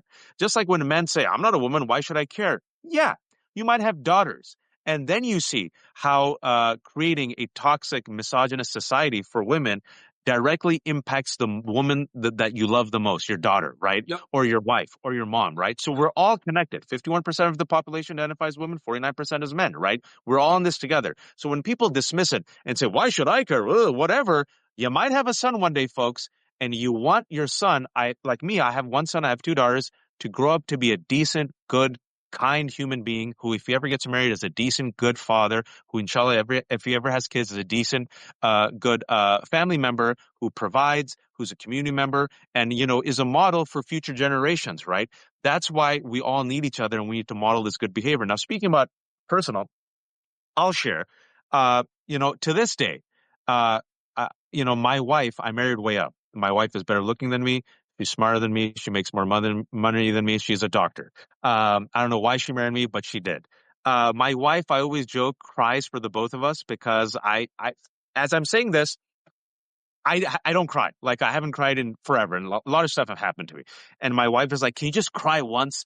Just once, cry. And I'm like, can't do it. And even if like a tear is coming back, I'll force the tear back in the tear duct, right? So I always joke. I said, you cry for both of us, because my wife's this deeply empathetic, save the world, help people. She cries while watching Grey's Anatomy. She sees a butterfly, she cries, right? It's good to cry. It's like, even in spirituality, people say a person who cries, it reveals a spiritual heart, right? Love, empathy, kindness, decency, right? And plus the tears are there for a reason, for catharsis, for release. But saying everything we've said, I'm telling everyone, even then, it is so ingrained in me as a man who's 44 years old, and plus my own personality, I can't cry. Like, I'll literally die before crying, Pete. And I've taken a lot in my life, right? And I'm one of those guys who, like, I joke with my wife, despite everything we've said. I said, if God forbid I go to the doctor and the doctor says, Waj, I have some terrible news. You only got 30 days to live. I'll say, I won't call anyone. I'll probably tell my wife, and then the day before I'm supposed to die, I'll do a Substack Live, and I'd say, hey guys, I'm apparently going to die tomorrow. Yeah. Anyway, it's been real. Be good. And then I'll posthumously release a book where I'll talk about it. And then in the book, I'll say everything. I'll interrupt right before you finish your mention, but can I have some of your stuff? Yes. You can have my 2 dolls that I stole from my daughters because I'm teaching them austerity. And then, and I've been like this, for people who don't know my story, right? My parents were arrested when I was 21. I'm the only child. I had to leave school. I had to take care of my family. We lost everything. From the age of 21 to 32, it was just a long, lonely uphill journey. And I want to stress lonely. I'm thinking about this a lot, right? I'm 44, and you're talking about the trauma. And I remember my father, once he got out of jail the first time, he went and he told me the way I was behaving. He said, "I think you have trauma." And I remember I was 23, and I said, I don't have trauma. What are you talking about? People who get raped have trauma. People who are in war-torn countries have trauma. I'm not weak. I don't have trauma, and I rejected it for years. And I remember it was a long, lonely journey. I didn't tell anyone. I didn't tell anybody. In fact, it wasn't until I wrote the book right there that my friends who knew me for 20 years are like, "What? Like, you went through this during the whole time we knew you?" And I'm like, "Yeah, I just didn't want to whine or complain," right? And I saw the damage that did to me. And, I got married and my wife married me. And my wife married me when I had nothing, when I was completely broke. I had $600 in my account. I was driving a 97 Toyota Camry. My wife was lusted after by everyone. If everyone's seen the movie There's Something About Mary, my wife is Mary from There's Something About Mary. Literally, that's my wife. And so my wife married me, and she married me because she said, "I'm not marrying you for the potential. I'm not marrying you for the play that you wrote. I'm marrying you because I saw the way you were with your grandmother. You stayed behind and you helped her and you buried her. And I saw the way you are with your parents. And I think you're a good man." And I made her laugh. And I'm marrying you not for your potential, but for what you did. So it wasn't the money. I didn't have any. It wasn't the looks. I was apparently good looking in the past. I had no idea. My wife was like, "No, I married you for those reasons." And I remember I went to my wife kept telling me, "I feel so bad what happened to you. Like, it must have been so tough for 11, 12 years to go through that. Be homeless, lose everything, lose your community, lose your money. Like, your parents are in jail, stuck behind, helping your family. And you couldn't talk to anybody. And even now you can't talk to anybody because who's gone through that? Very few people. So you should go to a therapist." And I'm like, "A therapist? I don't need a therapist. I'll just white knuckle it." And in addition to all this, folks, me and my dad have OCD. I do not wish OCD on everyone.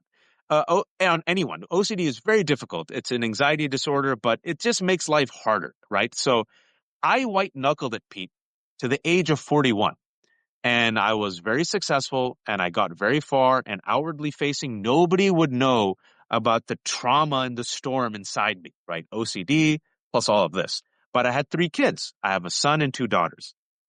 And the reason I mention all this is what finally made me go to a therapist to talk about my OCD, and is because that rage and that anger and that sadness and that loneliness, right, that we keep inside because you're supposed to be the good man, the man who suffers in silence. What we don't realize is the damage that it does to us impacts our marriage and it impacts our relationship with our kids. And I went to a therapist and I did a good job, and I decided to do it for the last 3 years. And I decided, what people don't realize, what men don't realize, is them trying to be good men by suffering quietly negatively impacts their wife and their kids. Sorry for that long rant, but you shared, so I wanted to share. I hope that was useful. I didn't want to be navel gazing for anyone.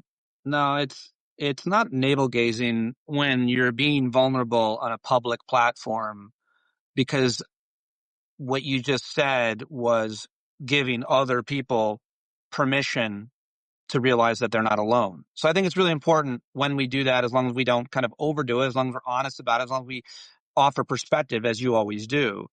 And I want to say, I have a lot of questions. I just want to be at your therapist now about you based on what you said, but I want to offer solutions here in this conversation and every conversation too.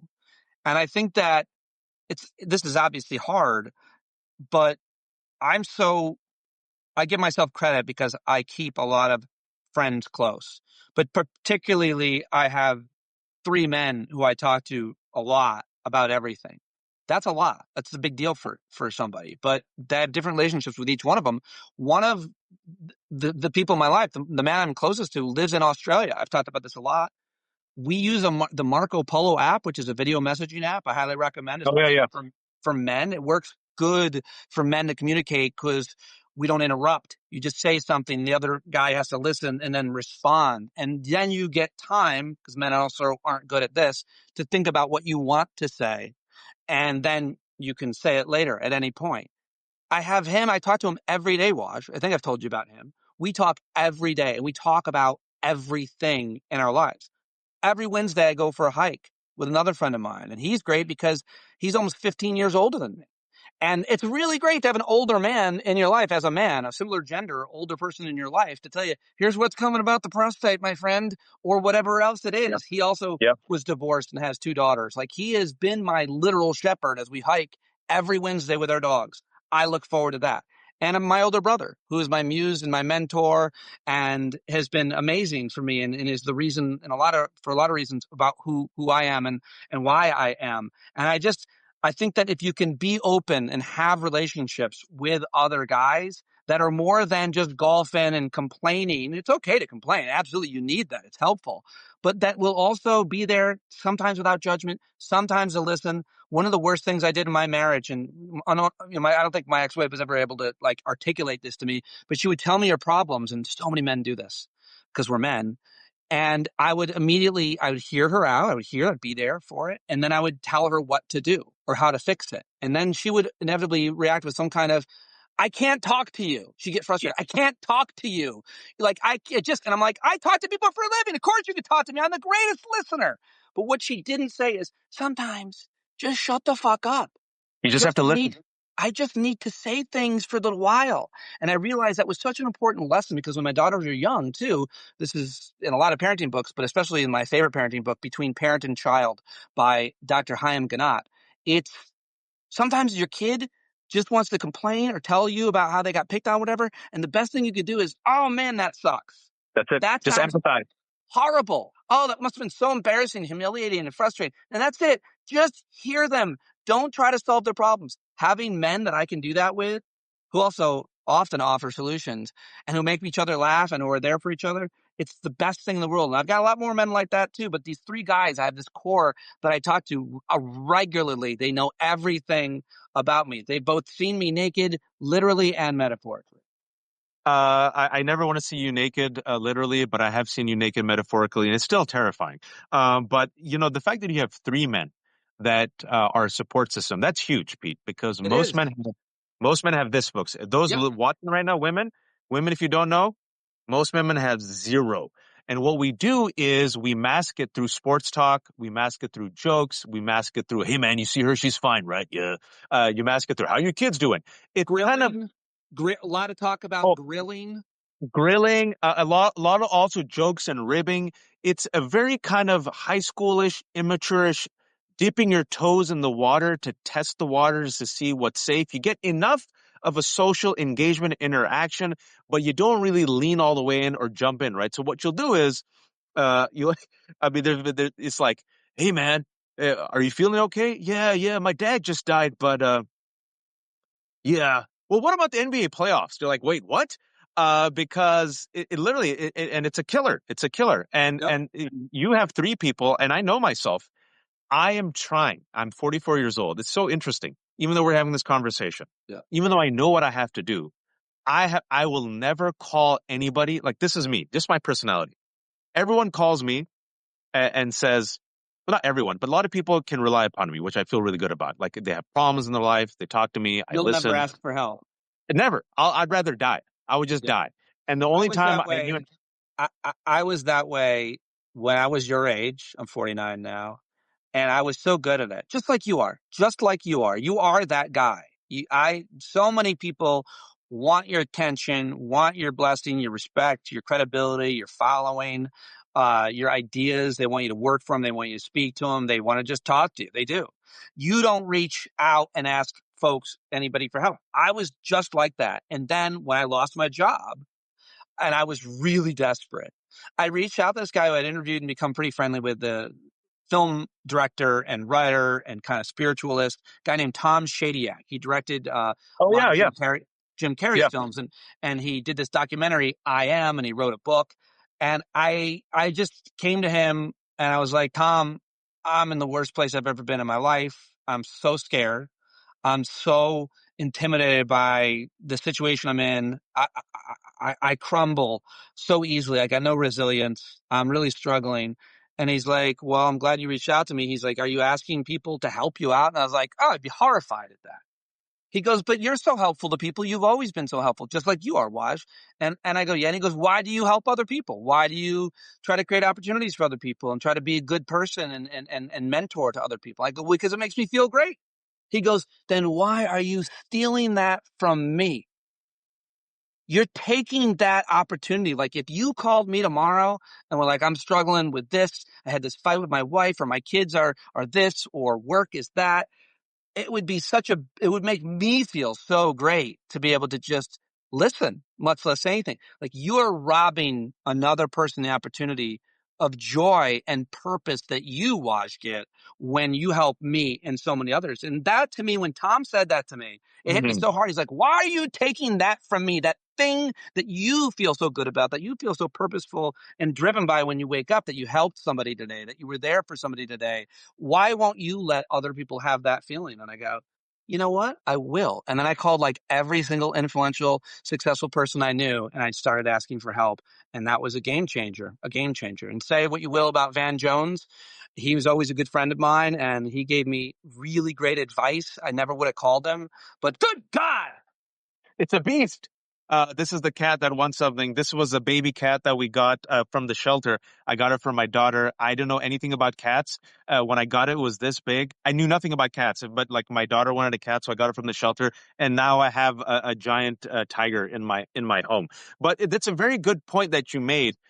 Because even now, knowing myself, right, I'll tell you, the times that I reached out for help, I'll tell you why I did. For my family. Because I'm a father. I have 3 kids. You know, my daughter, is a cancer survivor. And you and I are fools, and we went in these non-traditional professions. And I always tell my wife, if it was just me, I'm good. I've lived my life. I'd die. Like, that's fine. But it's because I'm your husband and I am a provider. I have to do this for my children, right?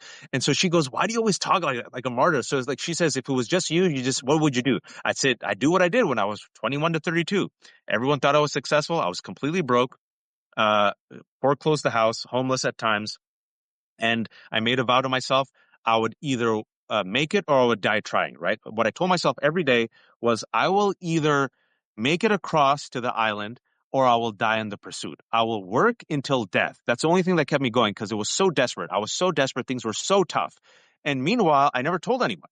And everyone thought, oh, Waj, he's doing so well. He published a play. He graduated from law school. He's writing, these things. But secretly, I was in chaos. So Sarah, my wife, is like, so if that happened again, what would happen? He goes, I'd probably just do the same thing. I would just work, and I would suffer quietly, and I would either get it done and solve the problem, or I will die in the pursuit. And she says, you can't do that anymore. You have children, and I need you, and the kids need you. And I told her, I said, Sarah, I married you for many reasons, but I knew if anything ever happened to me, you'd be fine. You're such a competent, strong woman. You take care of the kids. And she goes, listen to what you're saying. Your kids need you and I need you. I need you around. And I said, I've done my job, but I'm sticking around just to help you. And so it's this concept of the heroic man is the man who martyrs himself and dies quietly, Pete. And the irony is you lose years of your life. You don't live to the fullest extent of your abilities. You don't give of yourself, like you mentioned, to your most loved ones, your wife and your kids. And you live almost like a truncated version of yourself, right? Like a Cliff Notes version of yourself. Yeah. And it's because you feel like you don't have permission. Because going back to masculinity and manhood, if you lean into yourself fully, you share your dreams, your hopes, your failures, your vulnerabilities, you will be seen as weak. There's so much that I think that you said there that resonates with so many other men. You still with me? Let me let the cat out. The cat wants to get up. Here we go. Which is why I think it's important that you said it. And I don't know what your faith says about kind of oneness or interconnectivity, but Buddhism and talks about the idea that we're all connected, that you aren't separate, your body. And it's the easiest way to look at that is like, your kids need you. When I was thinking about ending my life when I was really depressed, and it's so weird to think about it. So I'm insecure talking about it a little bit because I had such an awesome life. It's a very white privileged guy thing to do and think about too. It really is, and it's important to kind of talk about that and to be open about it. And we can talk about why that is, obviously. But it's like, oh, I lost my job, or I'm struggling in my marriage. I'm going to end my life. And one of those good friends of mine said to me, he's like, he just dismissed it so quickly.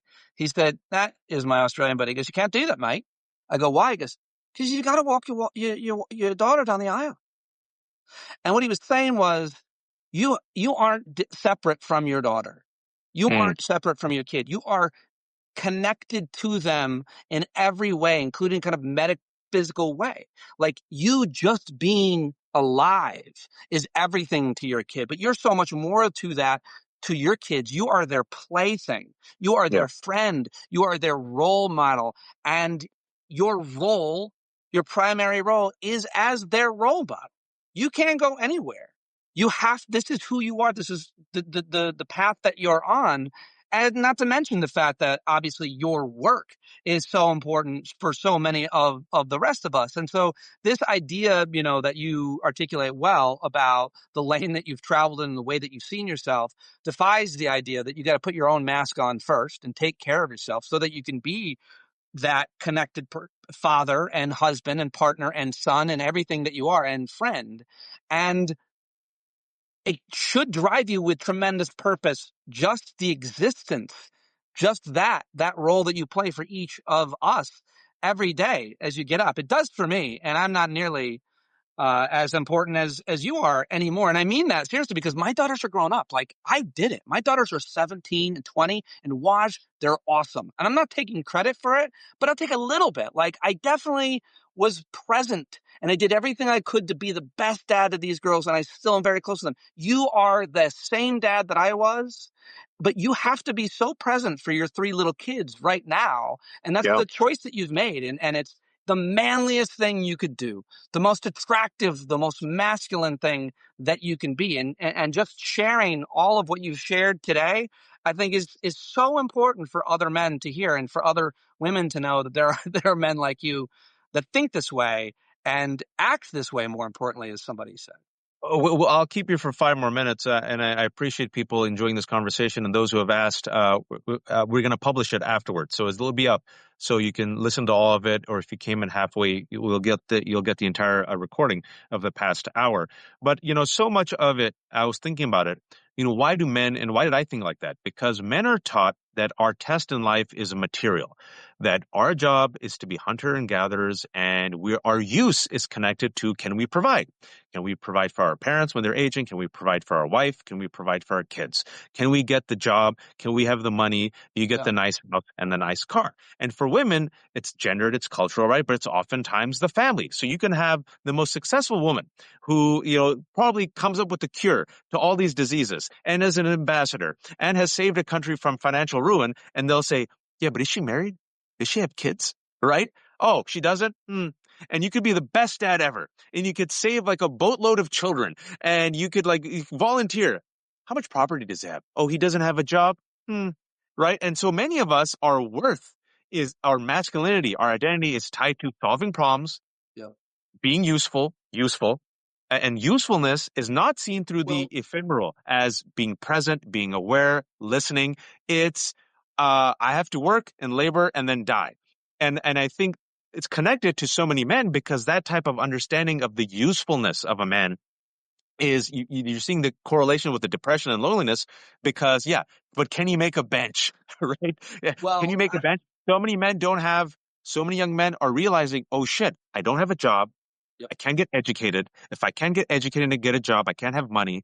I can't move out of my parents' house. I can't be an attractive partner to women. Women will reject me and I'll be a loser, right? And I'll be useless. And my God, who wants me? And then they go down this dark road. Marcus Aurelius, external things are not the problem. It's your assessment of them, which you can erase right now. The idea that you are supposed to be this, you're handy around the house, you can build a bench. by the way, I mean, I think it's important to have a concrete example of what you're saying. One of the things that I'm working on and wanting to talk more about with you and others, with men specifically, along the lines that you said about providing and working. So a lot of us draw our purpose from that. And I'm really interested in men that are between, say, 45 and 55 who make it to the peak of their industry, their career, their job. They get the position that they wanted for a long time. They feel like they're on track. They feel like they're being compensated fairly or more. And then the rug gets pulled out from under you. You lose that job for any number of reasons. But this is a huge, huge problem with men of a certain age. And white men had an even harder time with it again because we haven't had as much adversity. Like, hold on a second here. I'm successful. I bring a lot of money into this company. It was me, Waj. That was me. And it's really important to acknowledge that when you lose your job, you can't get another job at that salary with those benefits. It's gone. You're not getting that other job. So what we need to do, what I'm trying to do, is help men adapt to that moment, to that situation, because it is such a blow. And so many of us have no idea. Like when I first lost my job, I started making videos and going online like, if you lost your job, what did you do next? Like, it's really important that we have the conversation, that we try to help each other, because that's where it starts. And that's then where the marriage can start to certainly sour. You know, you lose your job. Oh, yeah, obviously. Yeah. Money, marital strain, depression. You lose your health insurance. I lost my health insurance when I lost my job. It was my worst, anybody's worst nightmare. It's why America is such a fucked up country that we have to fear losing our health insurance. And by the way, of course, when I lost my health insurance, we needed it for the first time. We all had no chronic health issues, no serious diseases, no expensive drugs. I lose my job. My daughter gets diagnosed with scoliosis, needs to be put in a back brace, needs treatment. It was really expensive, which is why I made very close friends with my daughter's pediatrician. Yeah, that's why you're like, I think if you tell your wife, I think I need to have an affair with the pediatrician. I think this is the only way we could score free healthcare. You know, it's going to get worse because you've seen under the Trump administration and with these trade wars, which is going to lead to a recession. And just with AI, even without Trump and politics, AI is going to, so men need to be able to find a safe haven and sanctuary, because what it leads to is addiction and suicide, or something in between that, or not necessarily as bad as that, but it definitely leads to this low, you know, when I've lost my job, I reached out, like I said, to all these important people that I connected with over my career, interviewing them at SiriusXM or CNN or wherever I was. And I just started asking for help. And one was one of my favorite authors who wrote a book. And if you're a parent, you have to get this book, Last Child in the Woods by Richard Louv is his name. And in that book, Richard Louv talks about when he was a little boy, his dad kept a garden. And it was this beautiful garden, and it influenced him so much in his little boy. And that's how he really first connected with nature. But then his dad lost his job, and he lost his purpose, and he stopped going in the garden, and the garden just became overgrown. And then he took his own life. And I called him up and I said, I'm afraid that that's my path. And he said, I'm glad you called me. I go, why? He goes, because you're not my dad. He was a different guy.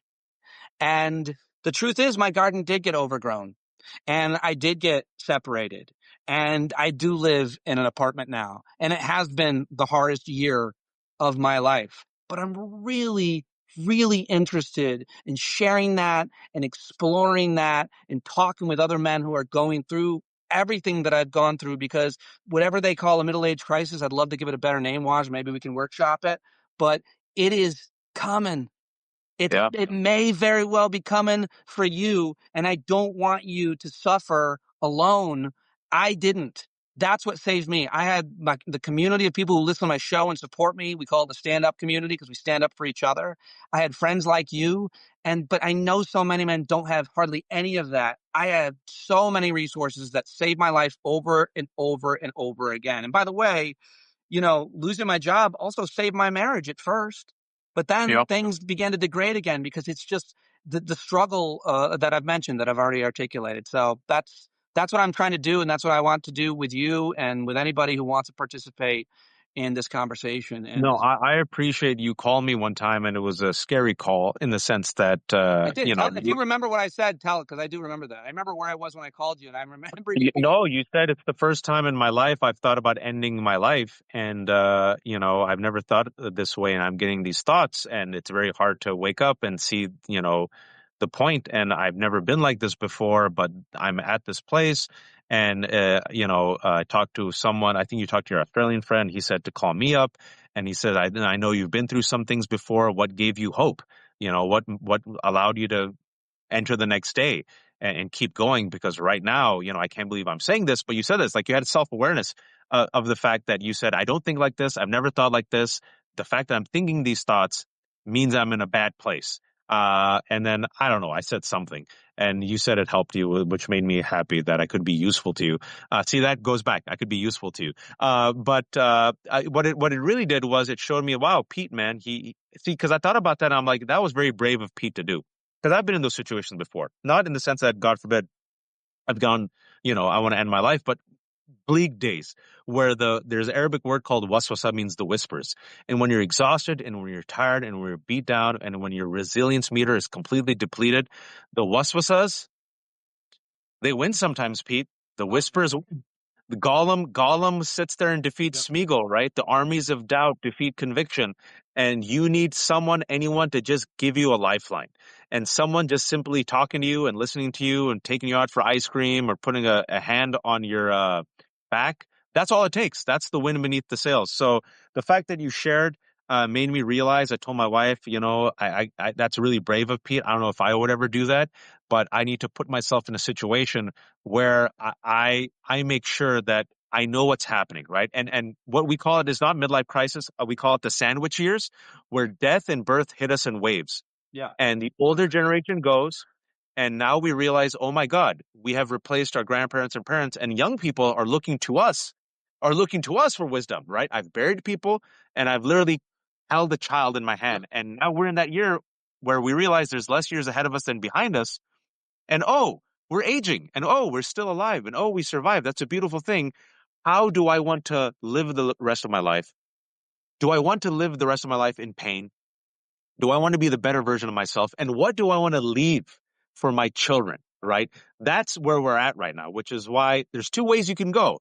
You can retreat yourself into a cocoon of fear and anger and insecurity, not confront those internal demons and be the worst version of yourself. We're seeing it right now, folks, with Donald Trump and all these other people who give us nothing but cruelty and no wisdom. Or do you want to learn? Do you want to keep adapting? Do you want to keep evolving and be a better person? And also, in a way, give back to the young people who are suffering so that maybe what you've gone through can be of benefit to them. So I appreciate you making yourself so open and vulnerable. I kept you way longer than I thought I would. I just want to say this. I remember that day I called you and saying, I think I want to end my life. And I don't remember exactly what you said, but I remember there was a long beat and then you said, do it, which I thought was really insensitive. No, I'm like, think about the carbon footprint. You said, what I really said was, you'd make really delicious Soylent Green. You don't have that much hair. Think about turning yourself into biofuel for the future. Why are you so selfish, Pete? What you said to me was what got me to the next day. I don't think I was going to take my life that day. I don't want to be like too much of a martyr here, but it got me. I don't remember specifically what you said, but I felt so seen, and I felt like just you hearing that I was struggling and your advice about where I needed to be and just hearing me.